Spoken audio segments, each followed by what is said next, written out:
తిరుమలకు స్వామివారికి వచ్చే ఈ నెయ్యి, ఈ తిరుమలకు వచ్చే ఈ నెయ్యి చంద్రబాబు నాయుడు గారు అన్న మాటలు దీనికి సంబంధించి ఈ నెయ్యిలో కల్తీ జరిగింది అంటూ తాను అన్న మాటలు నిజంగా ఎంత దారుణమైన మాటలు అంటే, నాసరికమైన ఇంగ్రీడియంట్స్ వాడారని, తిరుపతి లడ్డులో యానిమల్ ఫ్యాట్ గీక్ బదులు వాడినారని,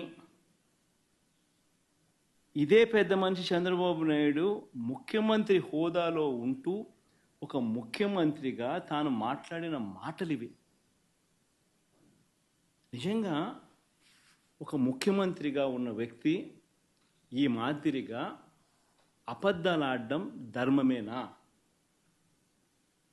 కొన్ని కోట్ల మంది వెంకటేశ్వర స్వామి భక్తులు దేశవ్యాప్తంగా కాదు ప్రపంచవ్యాప్తంగా ఉన్నారు. వారందరి మనోభావాలను ఆడుకోవడం ధర్మమేనా? నిజంగా అసలు ప్రొసీజర్ ఏంది, ప్రక్రియ ఏంది, ఎలా జరుగుతుంది అన్నది నిజంగా కూడా అందరూ ఒక్కసారి ఆలోచన చేయాలి. ఈరోజు ఈ నెయ్యి సప్లై చేసే ఈ కార్యక్రమం ఏదైతే జరుగుతూ ఉందో, ఇదేదో కొత్తగా జరిగే కార్యక్రమం కాదు. ఇది ప్రతి 6 నెలలకు ఒకసారి ఇది రొటీన్గా రెగ్యులర్గా జరిగే కార్యక్రమం. ప్రతి 6 నెలలకు ఒకసారి ఆన్లైన్లో టెండర్లు పిలుస్తారు. ఆ ఆన్లైన్లో పిలిచిన టెండర్లకు ఆధారంగా కంపెనీలు కోట్ చేస్తాయి. L1 ఎవరికి వస్తారో వాళ్ళని బోర్డు అప్రూవ్ చేస్తుంది. ఇది రొటీన్గా 6 నెలలకు ఒకసారి రొటీన్గా జరిగే కార్యక్రమం. మరి రొటీన్గా జరిగే ఈ కార్యక్రమం ఏదైతే ఉందో, దీనికి సంబంధించి ఆ క్వాలిఫికేషన్ క్రైటీరియా ఇటువంటివన్నీ కూడా కొత్తగా మార్చింది ఏమీ ఉండదు. ఎవడు మార్చేది ఏమీ లేదు, కొత్తగా మార్చింది అంతకన్నా లేదు. ఎప్పటి నుంచో జరుగుతున్న ఈ క్వాలిఫికేషన్ క్రైటీరియా తిరుమల తిరుపతికి సంబంధించిన వెంకటేశ్వర స్వామికి సంబంధించిన లడ్డు అనేది ఎంత ప్రసిద్ధి కాంచిన లడ్డు అంటే, దానికి సంబంధించిన లడ్డు తయారీలో వాడే ఈ నెయ్యి కానీ వాడే ఇంగ్రీడియంట్స్ కానీ ఇవన్నీ కూడా దశాబ్దాలుగా జరుగుతూ ఉన్నాయి. ఇవన్నీ ప్రొక్యూర్మెంట్ ప్రాసెస్ అనేది ఇదేం కొత్తగా ఎవడు వచ్చి చేసేది ఏమీ లేదు, ఎవడు కొత్తగా దాంట్లో ఏలు పెట్టేది లేదు. రొటీన్గా జరిగే ఈ కార్యక్రమం, ఈ రొటీన్గా జరిగే ఈ కార్యక్రమం 6 నెలలకు ఒకసారి రొటీన్గా జరిగే కార్యక్రమంలో ఎవరు L1గా వస్తారో వారికి ఇస్తారు. మరి ఎవరు సప్లై చేసినా కూడా, మరి ఎవరికి L1గా వస్తారు, ఎవరు సప్లై చేసినా కూడా వాళ్ళు ప్రతి ఒక్కరూ కూడా వారు సప్లై చేసిన ప్రతి ట్యాంకర్తో పాటు, వెరీ ఇంపార్టెంట్ ఈ పాయింట్, వాళ్ళు సప్లై చేసిన ప్రతి ట్యాంకర్ నెయ్యితో పాటు వాళ్ళు NABL సర్టిఫై చేసిన సంస్థ నుంచి, అంటే NABL అంటే నేషనల్ అక్రెడిటేషన్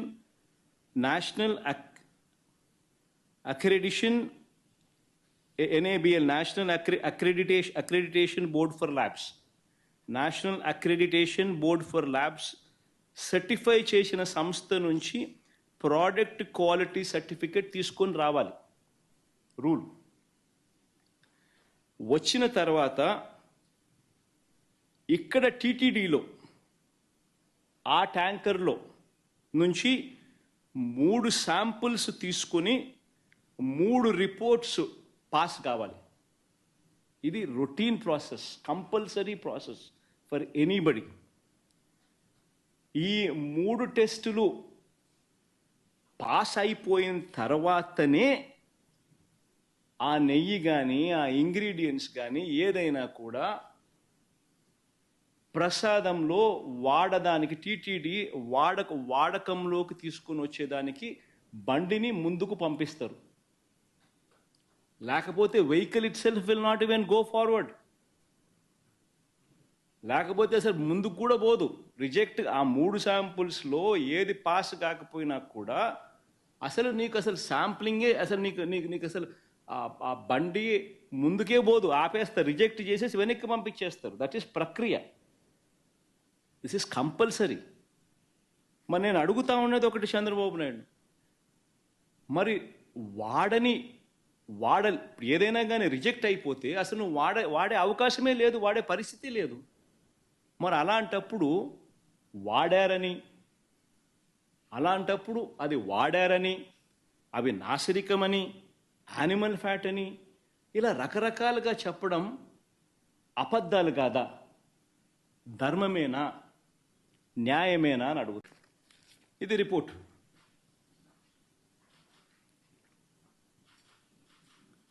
ఈ రిపోర్ట్ చూస్తే ఈ రిపోర్ట్లో కూడా ఏమని కనిపిస్తూ ఉంది? ఇది S value, standard S value ఇవి ఉండాలి. అయితే స్టాండర్డ్ ఎస్ వాల్యూ ఇవి కాకుండా ఇవి ఉన్నాయి అంటే డీవియేషన్ ఉంది, or falling out of the range. If any S value falls outside the corresponding limits, sample to contain foreign fat అని చెప్తా ఉన్నారు. However, under the circumstances listed before, a false positive result can be obtained అని కూడా చెప్తా ఉన్నారు. What are those kind of circumstances అని చూస్తే,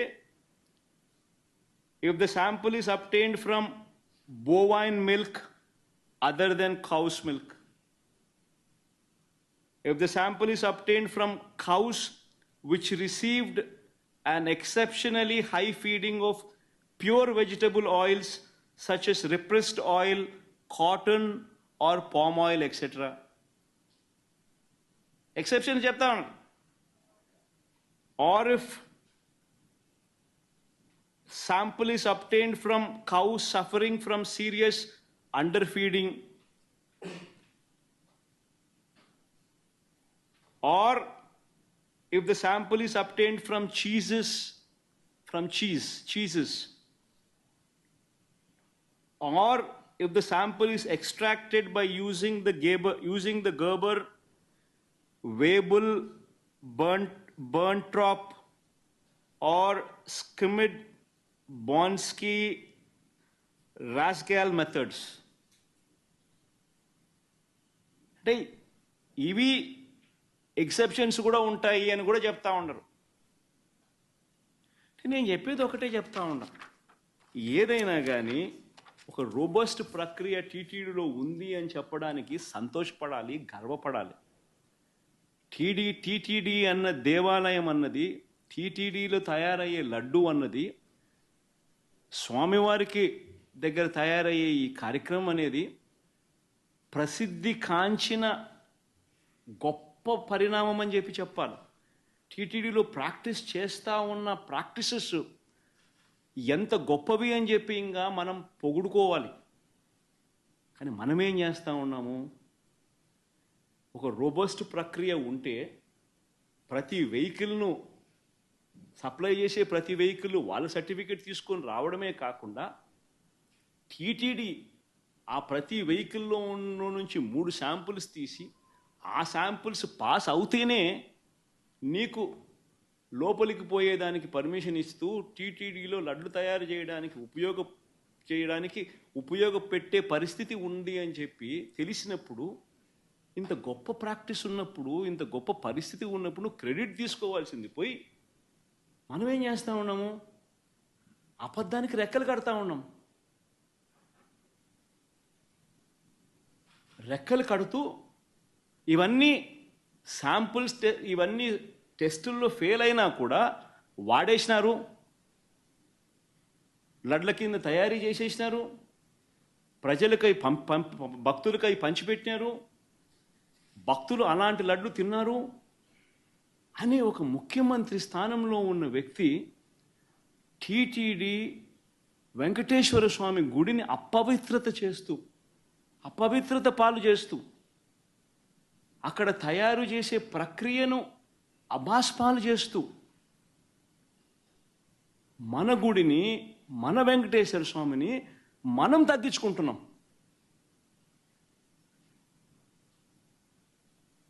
ఇంతకన్నా